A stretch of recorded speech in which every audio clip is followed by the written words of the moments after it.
예, 그 말씀 나누는 사이에 이춘재 논설위원 오셨습니다. 네, 안녕하십니까. 그만큼 아마 그 부동산 관련된 문제가 쉽지 않다 이런 말씀으로 좀 보이고요.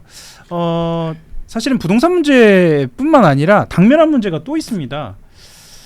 당장 그 전당대회 내내 문제가 됐던 사안인데 형사소송법 개정 후속 입법입니다. 이 후속 입법이라고 표현하시면 뭐지라고 생각하실 분들도 계실 텐데 검찰 보안 수사권 관련돼서 관련된 문제 포함해서 당장 중대범죄수사청 공소청 출범 앞두고 있거든요. 필수 법안만 뭐 130개가 넘는다고 하고요. 이게 좀 제대로 진행이 될 수 있을지에 대한 전망 더해서 자 보안 수사권 관련돼서 좀 집중을 해보겠습니다. 경찰에 대한 견제 방안 있느냐? 첫 번째, 두 번째 더 중요해 보입니다. 범죄 피해자 보호 대책 마련돼 있느냐? 막 이런 주장이 나옵니다. 혹시 지금 관련돼서 혹시 진행 상황부터 시작해서 좀 전반적으로 좀 말씀 드릴 수 있을까요, 윤소리님? 예. 지금 뭐 하여튼 고쳐야 될 법 나왔습니다만, 예. 그 지금 이제 형사법 개정에 따라서 예. 하위 법령들 다 고쳐야 되고 그래서 아마 180개 넘는다는 얘기도 있고. 예, 180개 이상. 예, 그래서 이제 앞으로 이제 이걸 10월 2일까지 다 해야 되는데 예. 시간적으로 좀 불리하지 않느냐, 아주 시간적으로 좀 그 불가능하지 않느냐 이런 얘기들이 많이 나오는 것 같아요. 예. 그리고 정성호 장관도 지난 그 5월인가 6월쯤에 한번 개인적으로 통화해 본 적이 있는데 예.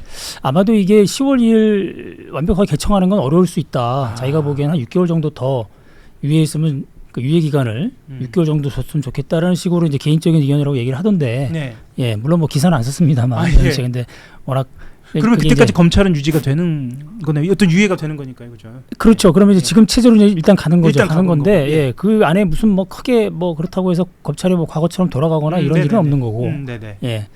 그래서 그러니까 이 준비 작업이 상당히 좀 속도를 내야 될 필요는 있는 것 같아요. 2달밖에 안 남았기 때문에. 예. 제가 좀 궁금한 거는 이 전당대회 내내 좀 시끄러웠는데 보안 수사권 관련돼서는 이게 어쨌거나 이 부작용이 드러나는 상황이 되면 개정이라든가 이 원래대로 그 국민 여론에 따라서 뭔가 변화가 가능할까요? 어떻게 보시나요? 이건 실무적으로든 정무적으로든 좀 예민한 문제인 것 같긴 한데. 그렇죠. 저는 뭐 정무적으로는 잘 모르겠습니다만은, 예. 그 정무적으로는 아마 근데 개정은 아마 어렵지 않을까요? 지금 이렇게까지 왔는데, 예, 그런 문제가 있을 거고 실무적으로도 지금 만들어 놓은 것들의 이제 그 하위 법령 관계에 있어서 하위 법령으로 보완하면 보완해야지 형사법 개정은 지금 바꿔놓은 걸 다시 또 원인시 돌려놓겠다 이런 거는 좀 어렵지 않을까. 지금 그런 문제고 아무튼 준비는 좀 속도를 낼 필요가 있을 것 같아요. 좋습니다. 그 경찰 견제와 관련돼서 이것 또한 좀 준비가 안 돼 있다라는 이야기들이 계속 나오고 있거든요. 혹시 이것에 대해서 좀 말씀 주실 만한 내용들이 좀 있을까요? 그러니까 전체적으로 중수청 공수청 관련돼서 진행을 급속히 하다 보니 경찰에 너무 힘이 쏠렸다. 뭐 이런 평가가 있는데 이건 좀 그러니까 그 장기 사건 이후로 뭐 향찰 그리고 경찰 내부에서 뭔가 문제가 있었을 때 부실 수사했을 때나 아니면은 암장했을 때나 그럴 때 잡는 기구가 있냐. 그래서 그때 이제 형사법 통과시킬 때 원내 대표가 준비하겠다고 이야기를 했는데 구체적인 내용은 아직 안 나왔었거든요. 근데 그것도 지금 아마 논의가 계속 이제 열심히 하고 있는 것으로 알고는 있습니다. 결국 이제 피해자 이제 문제인데, 그렇죠. 사건 중에 이제 그 뭐 권력형 비리라고 해서 이제 피해자가 불특정 다수인 경우가 있는 거죠. 국민이 피해자인 사건들이 있고 그런 사건과 관련 그런 사건 말고 이 사회적 약자가 피해자인 사건들이 있거든요. 여러 가지 뭐 성범죄라든가 뭐 여성을 겨냥한 범죄, 그 다음에 취약계층을 노린 무슨 사기, 그죠? 금융 사기 이런 것들. 뭐 전세 사기도 뭐 큰 그렇죠. 범죄에서는 포함될 수 있을 것 같고요. 그런 피해자가 있는 범죄 같은 경우에는 그동안 뭐 아무튼 검찰이라는 그 보안 수사라는 그런 하나의 장벽이 있었는데 그러니까 그 검증할 수 있는 하나의 그 장치가 있었는데 이제 그게 없어지니까 피해자 쪽은 불안할 수밖에 없는 거죠. 근데 그걸 보완한다고 여러 가지 장치들을 이제 마련했는데 그게 제대로 작동할지는 아직 안 해봤으니까 모르는 거고 약간 좀 불안한 측면이 많이 있긴 하죠.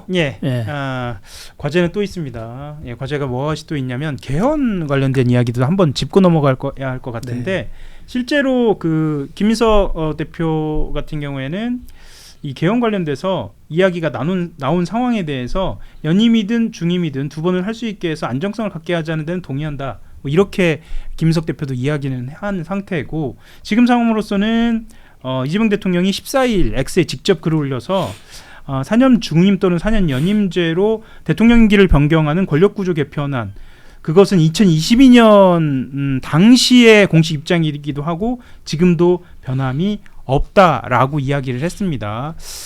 이 부분에 대해서 사실은 굉장히 예민한 문제이기도 해요. 네. 예, 당대표로서 이 과제를 해결하는 것 또한 아까도 말씀드렸지만 난제이기도 하고 이거 좀 어떻게 보시는지 혹시 편집인 말씀 좀 예.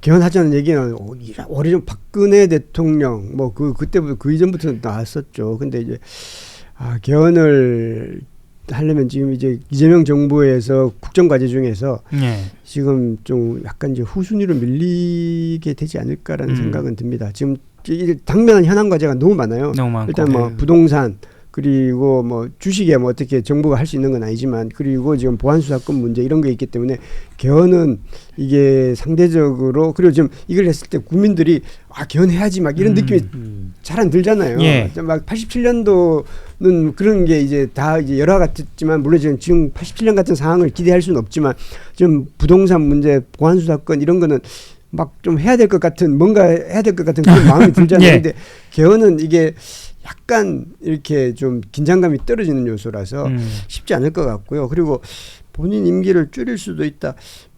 굳이 이런 말씀은 안 하셨어도 상관없었을 것 같은데 예. 개헌에 대한 이제 자신의 의지를 보여주기 위한 차원이었다고 봅니다. 근데 지금 쉽지는 않을 것 같아요. 예. 본인 임기를 1년 줄이고 연임하면 더 늘어나는 거 아닌가요? 산수로. 예, 산수로 봤을 때는 그렇게 하는데 이게 동력을 불가능한 불가능한 일이죠. 가져갈 수 있을지에 대한 이야기들은 좀 있습니다. 사실은 시간 관계상 공소 취소와 관련된 이야기를 해야 하는데 이춘재 논설위원이 꼭 했으면 하는 주제가 있어서 그거부터 좀 짚고 넘어가겠습니다. 종합특검 이야기인데요. 결국은 이제 23일입니다. 며칠 안 남았네요. 23일 수사가 종료됩니다. 2차 종합특검이 조성현 전 육군 수도방위사령부 제1경비단장 이 대령이죠. 결국에는 이제 내란 중요임무종사 혐의로 재판에 넘기기로 했습니다. 그러니까 이게 사실은 이제 조성현 대령 하면 이제 모르시는 분들도 있어서 간단하게 좀 설명을 드리면 당시에 이제 비상계엄이 선포된 뒤에 국회로 이동하던 그 본인의 부대에다가 서강대교를 넘지 말라 이렇게 좀 알려졌죠. 그래서 훈장도 좀 받았고요. 이 상황 좀 간단하게 말씀 주실까요? 예. 그러니까 이게 지금 그 큰 문제가 뭐냐면 이제 사실상 이제 이번 주가 마지막인데 이제 지금 언론 보도를 보면은 기소를 할 것 같아요. 조성현 대령, 그다음에 홍장원 전 국정원 1차장까지. 그렇죠.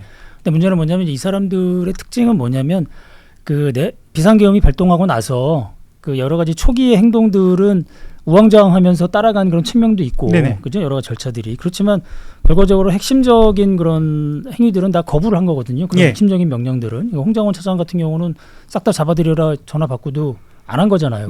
그다음에 조성현 대령은 그 국회의 선발대가 본인을 포함한 선발대가 국회에 그 진입한 건 맞지만 후속 부대가 오는 거를 이제 그 지역의 상황을 보고 막은 거잖아요. 넘지 말도록. 그래서 이 행위 자체를 전체적으로 봤을 때는 내란을 저지한 또는 사후에 수습하는 데 큰 역할을 한 사람들인데 이 사람들의 행위를 그냥 그 특정 시점에 딱 그 개별적인 행위만 떼내서 요거는 법 위반이다 이런 식으로 기소하는 거는 사실은 기소권 남용이에요. 검찰도 이런 식으로 기소는 안 하거든요. 큰 틀에서 보기 때문에. 그러니까 지금 모르겠어요. 지금 뭐 나름의 증거를 갖고 이제 본인들은 기소한다고 주장하는지 모르겠으나 지금 그 조성현 대령이나 이런 사람들을 기소했을 경우에 이제 그 논란을 피할 수 없을 것 같아요. 조성현 대령 이야기 좀부터 하고 넘어가겠습니다. 그렇죠. 그럼 조성현 대령을 이렇게 기소하는 특검의 결정적 이유랄까요? 왜 이렇게 이런 거예요. 그러니까 지금 얘기를 들어보면 그 특검 쪽에서 하는 얘기는 이게 12.3 비상계엄 선포됐을 때 이미 시민들은 그게 불법 계엄인 줄 알았다. 그러니까 다 여의도로 나간 거 아니냐. 그렇다면 군인들도 마찬가지일 텐데 그 당시에 불법 계엄인 줄 뻔히 알면서도 명령을 자기가 따른다는 이유만으로 거기를 일단 군대를 보낸 건 맞지 않느냐. 자기도 출동했고 그리고 그 상황에서 나중에 그 이른바 서강대교 쪽에 그 병력을 잠깐 기다려라라고 했던 그 명령 본인이 내린 예. 그 명령 자체는 국회에서 이제 비상계엄 해제 해제안 그게 예. 이제 의결됐기 때문에 아 이거는 이미 안 되는구나라고 본인이 판단해서 그러니까 이제 변심했다는 이제 그런 취지의 얘기죠. 예, 그렇게 예. 보는 건데 그게 말이 안 되는 게 예. 계속 이진우 그때 수방사령관한테 얘기를 해요. 이제 국회에 들어가서 그 끌어내라는 그런 얘기를 듣고 나서 조성현 대령이 그거는 이미 재판 그 관련 재판에서 다 이미 나온 얘기니까 이미 나온 얘기죠. 그렇죠. 예, 예. 예. 아 이건 우리 임무가 아닌 것 같다. 제고해달라 이런 얘기했었고 예. 자기가 봐도 이거는 아무리 봐도 말이 안 되는 것 같으니까 그 병력을 거기에 못 들어오게 성역이 넘지 말게 자기가 한 거다. 이게 무슨 그런 얘기까지 하잖아요. 이게 내가 무슨 지어내서 하는 얘기가 아니고 이건 예. 부하들이 다 이미 알고 있고 그 부하들이 다 이미 얘기했기 때문에 이게 뭐 거짓으로 증언할 이유도 없다라고 해서 그 법정에서 그렇게 증언까지 했단 말이죠. 근데 그러니까 결정적으로는 조은석 특검하고도 의견을 달리하는 거네요. 그렇지. 종합특검의 얘기는 이제 그 내란 특검은 조성현 대령을 예. 조사를 해서 그 상황까지 다 본 거예요. 예. 다 봐서 아 이거는 그 내란을 수습한 그 내란이 확산되지 않게 하는 내란을 막는 데 있어서 큰 공헌을 한 거다 이런 측면들을 인정해서 다 불기소 처분을 한 거죠. 예. 조성현 대령에 대해서 그 출동한 부분에 대해서 그러니까 그런데 지금 종합특검은 그 부분을 내란 중요임무종사, 내란 공범으로 지금 기소하겠다는 거니까 예. 예, 엄청난 차이가 있어요. 그리고 또 하나의 문제는 종합특검법에 따르면 그 만약에 이렇게 내란 특검, 그러니까 3대 특검 앞에서 했던 그 3대 특검, 그러니까의 그 결론과 다를 경우에 예. 사전 협의를 하게 돼 있어요. 협의를 종합특검이. 그게 법으로 돼 있군요. 예, 그 종합특검법 들어가 있어요. 왜냐하면 일반적으로 이제 검찰이 한번 예. 일반적으로 검찰이 누구를 수사했다가 불기소 처분했어요. 예. 그렇죠? 근데 갑자기 다른 수사기관이 그 사람 처분한다고 하면 그 국가 형벌권 자체가 제2가 되잖아요. 그러니까 이게 뭐라 그러죠? 예. 큰 틀에서는 이제 남용 그렇죠. 되는 일사부재가 되는 예, 그런 식으로 예, 돼버리는 거니까 그거는 형벌권 자체의 그 통일성이 없는 거죠. 특검도 마찬가지거든요. 그런 문제가 있기 때문에 민주당에서 종합특검법 개정할 때 그 조항을 넣었어요. 예. 사전 협의하라고. 근데 이번에 보니까 제대로 협의가 안 됐다는 거예요. 그 예. 부분이. 예. 그럼 요거는 그 법 자체도 위반해서 지금 결론을 내린 예, 그런 의심도 들어요. 지금 상황이. 홍정원 제2차장 이야기까지를 하고 싶은데 다음 결정적인 또 문제가 있지 않습니까? 그러니까 이게 더 큰 문제는 기소가 된 다음이잖아요. 그렇죠. 기소가 된 다음에 윤석열 재판에 영향을 줄 수도 그렇죠, 있다는 거 그렇죠. 아닙니까? 예, 그 얘기까지 그러니까 하고 마무리를 좀 지어야 할 것 그렇죠. 같습니다. 윤석열을 비롯한 뭐 김영현 내란 피고인들은 그렇죠. 핵심 피고인들은 얘기하겠죠. 아이 저 사람 나랑 공범이었는데 자기 빠져나가려고 나한테 불리한 진술을 한 거 아니냐. 예. 1심 때 증언이. 예. 2심 때는 당연히 주장을 하겠죠. 공범 진술을 어떻게 믿냐. 그동안 저 1심에서 증언했던 내용들은 다 무효다라고 주장할 거 아니겠습니까? 그죠? 그럼 실제로 그렇게 주장을 해서 이 대령과 관련된 내용이 탄핵이 되면 형량에 영향이 있나요? 그건 이제 재판부가 결정할 문제죠. 그래요? 2심 재판부가 내란 전담 재판부가 어떻게 할지. 그거는 판사 마음이죠. 그야말로. 어떻게 보면 좀 다른 국면으로 갈 수도 있는. 예. 그래서 이 내란 그러니까 전체 지금의 내란 사건을 정리하는 이 특검 활동 자체를 되게 희화화시키는 거예요. 지금 종합특검 행위들이. 예. 저는 좀 안타까운 게 예. 지금 종합특검을 구성하고 있는 사람은 대부분 다 변호사 출신들이에요. 변호사. 거기 뭐 지금 여기를 하고 있는 사람은 김정민 변호사라고 국정원 대령 변호했던 그 유명한 변호사거든요. 예전에 군검찰 경력이 있는.